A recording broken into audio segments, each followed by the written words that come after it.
Good evening, everyone. Tonight, I'm going to talk about something that is so common and so close to my heart. In fact, I found myself doing this like several times today, and I thought, well, how appropriate. I'm going to be talking about this in the Neurolive tonight, and here I'm doing it. So I was immediately practicing the techniques that I'm going to tell you about tonight. And that is getting out of the regret trap. Now, first of all, regret is something that is such a normal part of human nature. But at the same time, if it's not managed, it is unbelievably crippling. It can get you into such spirals that you can feel like you're stuck and going nowhere. And it really affects your physiology as well, and affects your mind, brain, body physiology. So first of all, unmanaged regret can almost feel like you are trying to wade through treacle or syrup or something like that, where you're moving, but you're just stuck, and you go back and you slip, or sinking sand. You feel like you're trying to get out, and you're just sinking down any more and more. It's one of those emotions that can be so emotionally crippling, it makes it hard for us to even move through the day. I found this morning, I woke up early and just woke up. I was fine when I woke up, and then just suddenly this regret started hitting me. And it was just about something that had happened. And I was so frustrated that I was going through all these scenarios in my mind, thinking, if only I had said this at that time, then that person would have done this. And I started stringing all these scenarios together, and I was regretting, why didn't I say that? Why didn't I do that? It would have been turned out so differently. And I could feel myself getting, more and more anxious and more flat and depressed. And I was getting bad. And I thought, hey, listen, I know what I'm doing. I'm in regret. I'm creating what we call basically getting into a spiral where I'm seeing that if I did this, something better would have happened. But the fact is that even though logically you can say to yourself, the past is over, I didn't do it, no matter what I do, I'm not going to be able to change it. It kind of didn't help me in that moment. And it made me realize I needed to not just try and logic myself through this thing, I needed to actually apply some techniques. So before I get into the techniques and the specific one I applied on myself this morning, let's just talk a little bit more about regret. Regret can cover any area of our lives. And in fact, when it spirals, it feels like it's almost like this dark hovering cloud, making life an effort.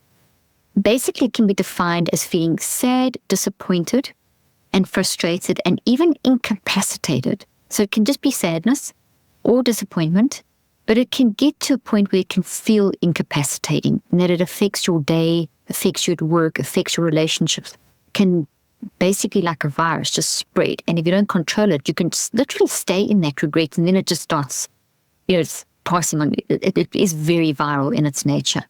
So it could be over something that has happened, something that's been done, a lost opportunity, lost time. So as humans, we tend to take out our regrets on ourselves, and that's really key. We take out our regrets on ourselves. You heard my wording when I started this. I said that I started imagining these scenarios and pointing back at myself and taking it out on myself and not being kind to myself and saying, why didn't I? And then that sort of added to it another whole bunch of, oh my gosh, and I did that, and I did that. And I was going down rabbit holes that were totally unrelated to the regret, which is very typical of regret. It has this viral spread and suddenly draws things in from all over the place. And because your thinking has become quite distorted, you're looking at the current regret in such a way that is distorted, and then it's like you put on the tongue glasses that are all weird and burnt broken and cracked, and you're looking at life through that perspective, and then it's spreading all over the place and starts affecting everything else as well, and suddenly everything's, you're regretting everything, and it's awful because that whole torment, that's a good word, torment, a good word to explain this, that there was something that you could have done, should have done, something you could have said, really a better choice you could have made, or some kind of action you could have taken.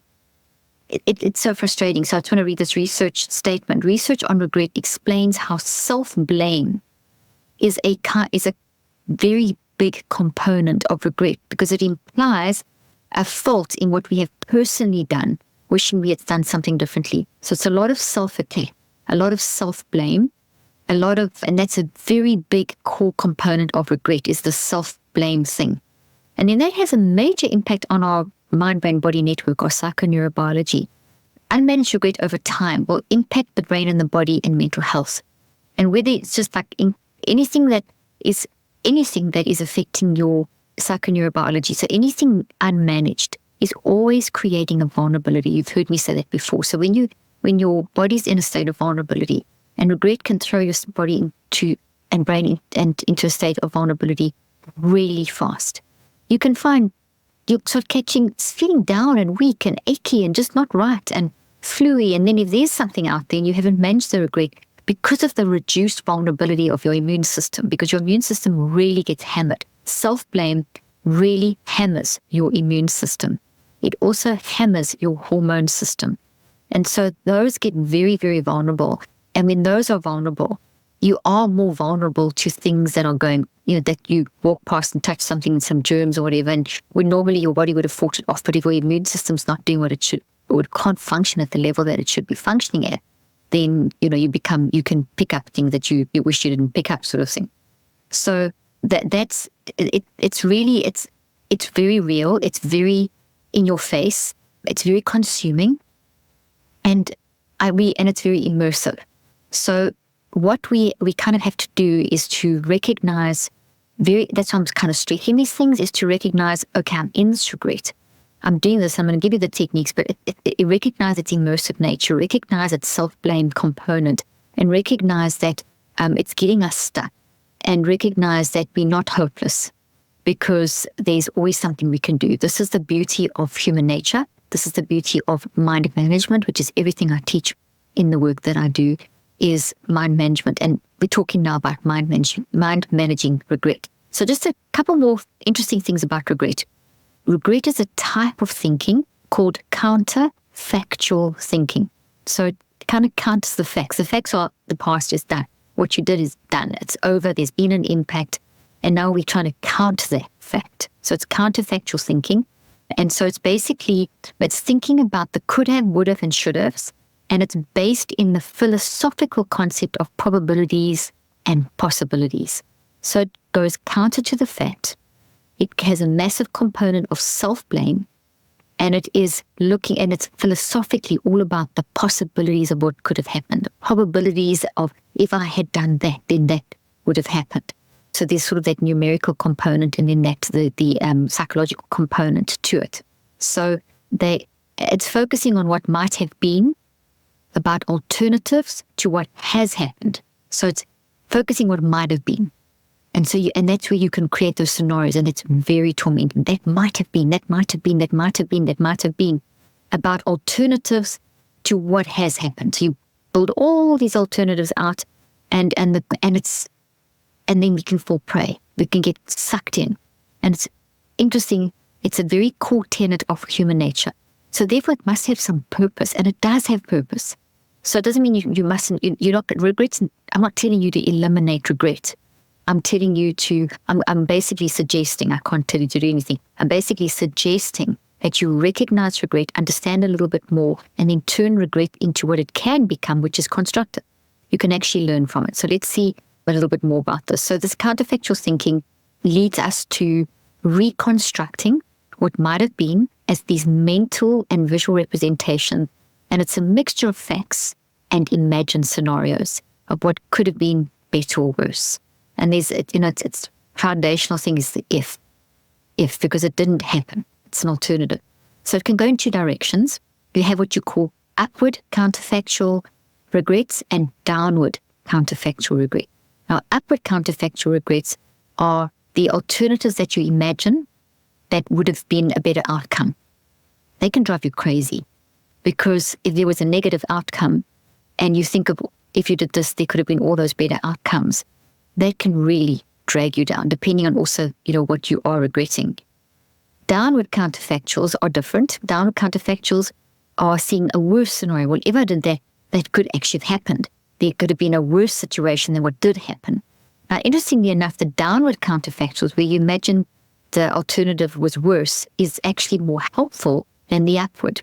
But the best is to create a balance between the upward and the downward. So it's to find techniques. So very often we'll initially launch into a upward counterfactual, and what that means is that we'll see the regret if only alternative mental representation that we start imagining is normally a very harsh self-blaming.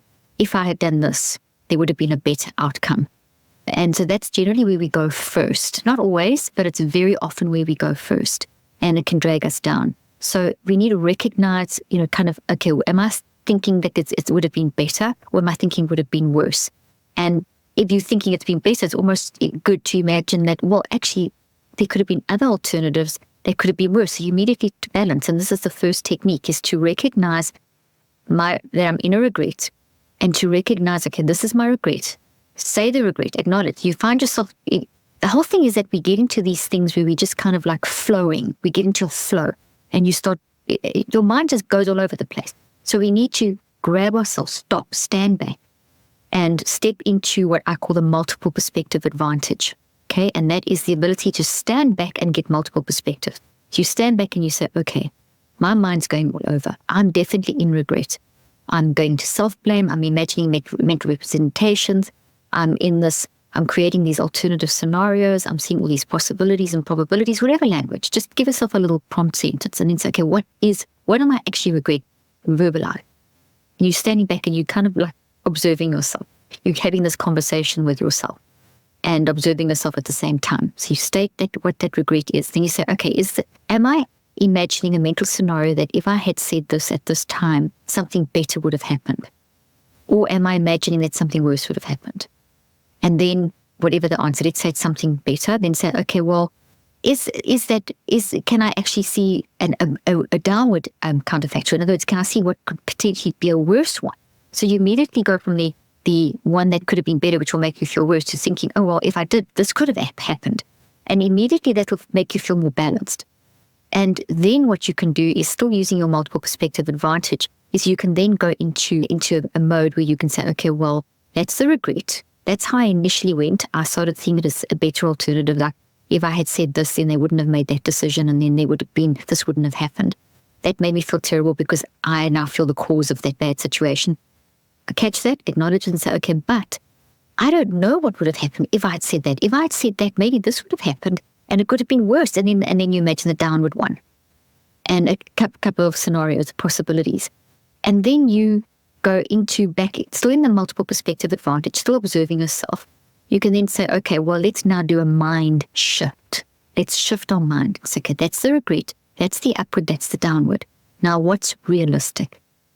And you could maybe run through a couple of upward and downward scenarios and say, okay, I've now spent a specific amount of time, and you limit your time. I'm going to give you this in step by step. Again, I'm going to summarize all of this for you.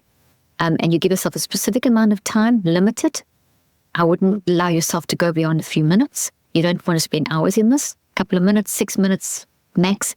And then say, okay, well, it didn't happen. As much as I want to go down that road to make myself feel better, I'm going to feel worse. Because we're trying to make ourselves feel better. We're trying to rationalize.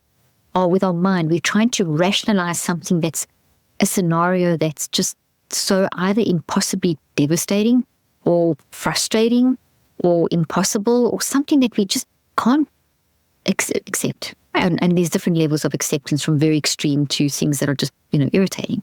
And so we've got to sort of, once we've done the upward, downward, and we want to get ourselves and just say, well, look, you've got to practice saying to yourself, okay, this is now, my time is up. I can't do anything about it. I'm not denying that it's very real. It's okay for me to feel that. Give yourself permission, be kind, and say, okay, but now I need to move on. So what can I do now to carry on with my day? And it may be you need to text a friend and say, hey, listen, I just need a bit of encouragement. Can I just bounce one thing off you, and can you give me an alternative statement? Or maybe you'll think of an alternative statement yourself. Or maybe you'll speak to a loved one. Or maybe you'll think of a quote that has helped you, something like that, okay? So just coming back to the research, and we'll go back to the techniques in a minute. It's really interesting that the downward counterfactuals, so seeing the negative, can have better psychological effects than the upward counterfactuals. So in other words, seeing if I did this, it could have been a better outcome, makes you feel worse than imagining a worse scenario. And that's why I say it's good to balance it immediately. Identify, then it's good to balance.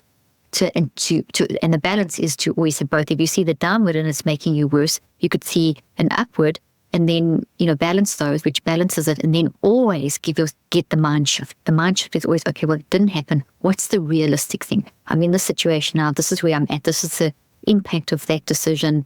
How am I going to live with this? How am I going to get through this next moment, next day, etc.? Okay, so I'm not saying you mustn't have regrets. There's nothing wrong with you if you have regrets. Regrets are 100% normal. We all have them.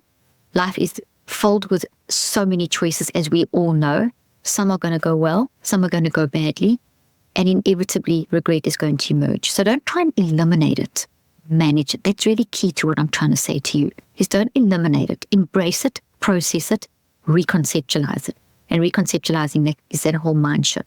According to a meta-analysis, which is a study of studies, a scientific way of looking at a whole lot of different research, of 11 regret ranking studies, the top 6 biggest regrets in life in descending order. So from the highest regret to the lowest. Education choices, so like where you went to school or what you chose to study. Career, your career path that you've chosen. Romance, romantic partners, so on. Parenting, the self, forgetting things around the self. And then leisure time, how you've spent your free time. And these are all very ongoing and organic choices. Experiences. We're never the same. We keep changing. And so there's new choices. And just when you think you've got one thing down, then the next thing throws you. You've got to deal with that. And so we keep making choices and we just can't get away from it. So regret's inevitable. So just that alone, regret's inevitable. I'm going to have regret, but I can manage regret. Regret doesn't manage me. When I was practicing clinically, one of the things that really struck me a lot, and it's something that I've observed in my own life, is that when you're in a state of regret, you kind of feel that there's no hope and there's no way out. But people can get into habits of staying in negative regret. And 63 days, as you know, from the Neurocycle, that's how long it takes to form a habit. If you've spent 9 weeks of your life in a row regretting, or you've spent weeks of your life or months of your life getting into patterns of one regret after another, never actually managing the previous one, and then there's another one and another one and another one and another one. This is going to create a lot of mental health challenges, a lot of depression, a lot of anxiety. And so therefore regret, and then to try and just eliminate regret, you can't just eliminate anything. You can only deconstruct and reconstruct things. And that's what I'm trying to help you here. Deconstruct that regret. Find the upward, find the downward, find the balance, find the mind shift, all these things, get in the multiple perspective advantage. This is not denying or suppressing. This is head-on facing. This is embracing, processing, reconceptualizing to deconstruct and then reconstruct something that you can realistically start living with. Also, don't make it too big, because if your regret is a big thing that's hit you, to try and go completely the opposite, you're just not going to believe yourself. So it's taking a tiny baby step. It's saying, okay, well, I regret that, but this is, there's nothing I can do now. I can only get to this point. So it's kind of a little bit, I'll just regret. So what I'm trying to say, I'm not explaining this really well, but what you don't try and say, okay, well, I'm never going to regret about that. I'm going to completely stop. I'm not going to regret that situation. That's not going to happen.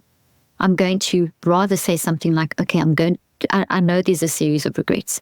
I know there's quite a lot of regrets around the situation. So therefore, today, this is the regret I had around the situation. I'm going to write it down in a journal or in your phone or something, Google Doc, wherever. And then my action is that I acknowledge this regret and I'm going to deal with just this version today. I'm not going to let anything else come in. And I'm just going to find some kind of counter statement that even if it's, okay, I'm working on it. I know it's not realistic, but I'm working towards accepting that this has happened and the unacceptable has happened and I need to deal with that. And then tomorrow, if it comes up again or later in the day, you can write that one down. And as you write them down, you can also keep that somewhere, that journal or whatever, notes on your phone. As the regret hits you, maybe you're driving in the car, maybe you're going for a walk, or maybe you're in the middle of working and that regret pops up. But then at the same time, a mind shift pops up at the same time, a reconceptualization. Sometimes someone says something, or you see a sign in a coffee bar, you see a great quote, you see something, or you see something pops up on social media that just, that's a great phrase. So you grab that phrase. If you're driving, obviously you can't stop, but just, try and make a mental note, repeat it to yourself so you don't forget. And then when you can stop or whatever, then write that down. If you aren't not driving, you can then write that down. If you're in the shower, when you get out the shower, you can, what you thought of, you can write down and write. So keep this like a journal of the regrets and listing them and then countering them. And then so if that same regret comes up again 3 or 4 times, you say, okay, acknowledge, I've had this regret. That's what I got last time. Let me see if I can take myself a little bit further out of that regret. So you're building like kind of layers that you're building, or you're building a house brick upon brick upon brick.